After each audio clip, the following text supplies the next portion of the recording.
Reparem que quando, ao salvarmos o nosso checklist, passou a estar disponível a guia itens. Vamos clicar nela. Essa guia serve para se definir as perguntas que farão parte do checklist. Para isso, então, vamos clicar no botão de adição. Novamente, uma outra janelinha apareceu e vamos preenchê-la. Primeiro, iremos na guia Dados. O primeiro campo, Nome, servirá para informarmos qual a pergunta que faremos. Vamos inserir aqui, durante o processo de instalação, alguma janela de erro apareceu? Ok. Abaixo, no campo Categoria, vamos definir a categoria da pergunta que anteriormente cadastramos. Categoria Funcional. Abaixo ainda, temos o campo Tipo de Dados, que serve basicamente para definir qual estilo de informação que irá entrar nesse campo, ou seja, se é data, texto ou numérica. Vamos selecionar como texto. No próximo campo Descrição, podemos definir uma explicação sobre a pergunta que estamos fazendo a quem estiver preenchendo o checklist. Podemos inserir aqui: mensagens de erro podem sugerir que o software não está bem instalado. Ok. Abaixo temos uma checkbox que está diretamente relacionada com a forma com que a resposta será dada à pergunta. Ou seja, se desejarmos que a resposta seja descritiva, um campo vai permitir descrever a resposta. Para isso, deveremos então habilitar essa checkbox. No entanto, se optarmos pela resposta ser objetiva, daremos as opções de resposta e somente uma será escolhida.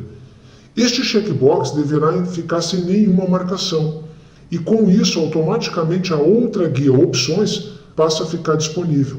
Vamos clicar nessa guia, ok? E no botão de adição vamos indicar opções de resposta para a pergunta. Por exemplo, não ocorreram janelas de erro. Ok. Clicamos nesse botão aqui, que é salvar e próximo, e depois colocamos mais uma opção de resposta. Ocorreram janelas de erro. Pronto. Clicamos no ícone de salvamento. Reparem como ficou o cadastro da pergunta e resposta que criamos. Se desejarmos incrementar ainda mais o nosso checklist, podemos novamente, dentro dessa mesma guia Itens, clicar no botão de Adição. A janela que já conhecemos vai abrir. Criamos uma pergunta com o nome Observações, da mesma categoria, tipo texto. Na descrição colocamos: você tem algo a comentar sobre a instalação? E selecionamos então o checkbox Permitir que os valores sejam informados manualmente. Salvamos. Pronto. Nosso checklist passou a ter então duas perguntas, uma objetiva e a outra descritiva.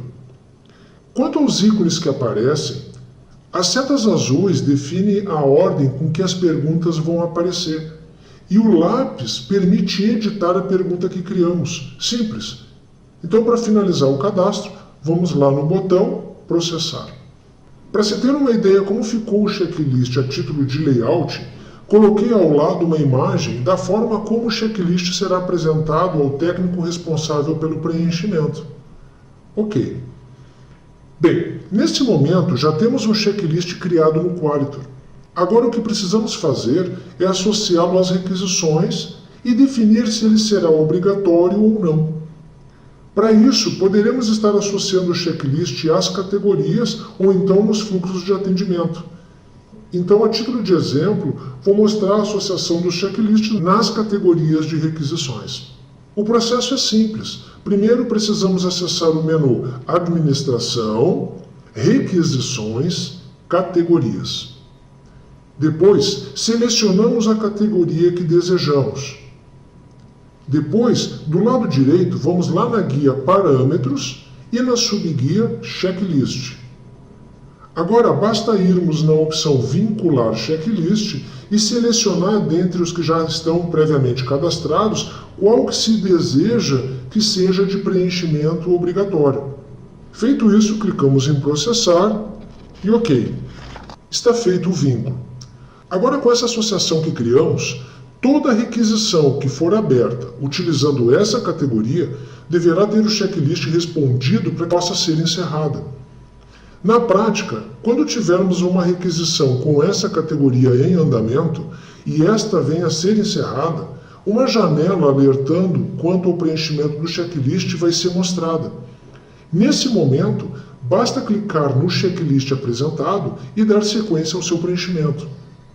Mas reparem que tem uma outra forma de responder o checklist sem que uma tela de advertência de preenchimento seja apresentada. O caminho é ir no botão Ações, vamos lá na opção Preencher Checklist. Reparem que quando fizemos isso, uma outra janelinha se abriu. E ao clicarmos na combo, são apresentadas uma relação de todos os checklists definidos como obrigatórios. E além disso, são mostrados também os não obrigatórios, que são basicamente todos aqueles já cadastrados no Qualitor. Uma vez que o checklist tenha sido preenchido, é possível verificar ou consultar quais foram as respostas dadas às perguntas do checklist, pois essas ficam armazenadas no histórico da requisição. Portanto, para consultá-las, basta irmos na requisição, mais precisamente na guia Atendimento e na subguia Histórico, e então ali localizar o acompanhamento que informa quanto ao preenchimento do checklist. Após clicarmos naquele ícone de lápis, uma outra janela se abriu. Observamos ali o campo Descrição. Pronto, lá estão todos os dados do checklist respondido.